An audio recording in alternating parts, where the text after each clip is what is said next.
कृष्ण। कल हमने आपको त्रिलोचन देव की एक कहानी करी थी। अब उसका पार्ट 2 अब मैं इसके आगे बोलता हूँ। जब वो अंतर्यामी ने अपनी शर्तें जो रखी, उस त्रिलोचन देव ने और उसकी बीवी ने वो मान ली, और उसके बाद वो कहता कि मैं कल से काम पर आ जाऊंगा। तो दूसरे ही दिन उन्होंने सुबह सुबह जब उठकर देखा तो वो बच्चा, वो अंतर्यामी काम पे लगा हुआ था।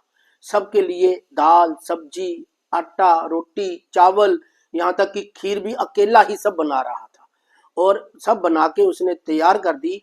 जब भक्तों ने आकर वो प्रसाद लिया तो वो त्रिलोचन देव को बोले, हम त्रिलोचन देव, हमने आपके यहाँ प्रसाद तो बहुत बार लिया, पर इतना स्वादिष्ट प्रसाद हमने जिंदगी में पहली बार खाया है। होता भी क्यों ना, क्योंकि भगवान बनाने वाले थे। तो ऐसा उनको बहुत अच्छा लगा त्रिलोचन देव को, उनको लड़का लगा कि बहुत अच्छा मिल गया है। तो ऐसे फिर चलता रहा क्रम।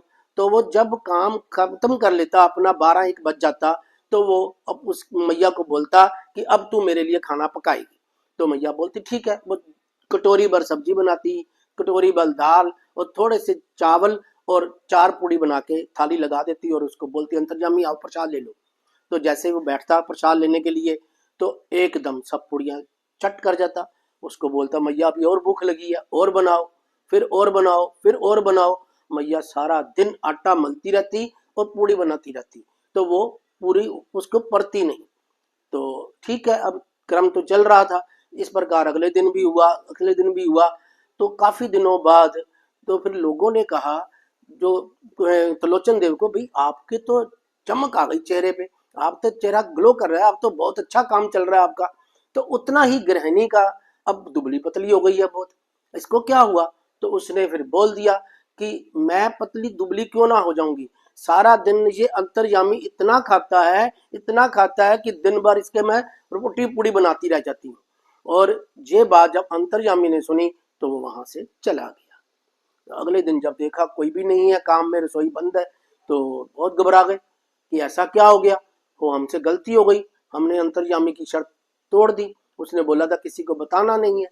तो वो रोते गिड़गिड़ाते मंदिर में गए, भगवान के साथ पंढरपुर मंदिर के पास, बोले विट्ठल देव जी हमसे गलती हो गई कि हम नहीं चाहते थे कि वो जो लड़का अंतर्यामी हमारे पास काम करता था, कृपा करके उसको वापस भेज दो, हम दोबारा ये गलती नहीं करेंगे। ऐसा रो गिड़गिड़ा रहे थे तो अभी पीछे से आवाज आई, मैया ओ मैया क्या हुआ? तो पीछे देखा तो विट्ठल देव जी खड़े। ओ कहते, भगवान आप खुद हमारे घर में हमारे सेवक बन के आए, ये तो बहुत बड़ी बात हो गई। और भगवान ये कहना ही चाहते हैं कि जो मेरे काम में है मैं उसके काम में हूँ, जो मेरा नाम लेता है मैं उसका काम सब संवारता हूँ। और भगवान श्री कृष्ण ने ये भी कहा है 3 अध्याय के 18वें श्लोक में, स्वरूप सिद्ध व्यक्ति के लिए ना तो अपने नियत कर्मों को करने की आवश्यकता रह जाती है, और ना ऐसा कर्म करने का कोई कारण ही रहता है, उसे किसी अन्य जीव पर निर्भर रहने की आवश्यकता भी नहीं रह जाती। हरे कृष्ण।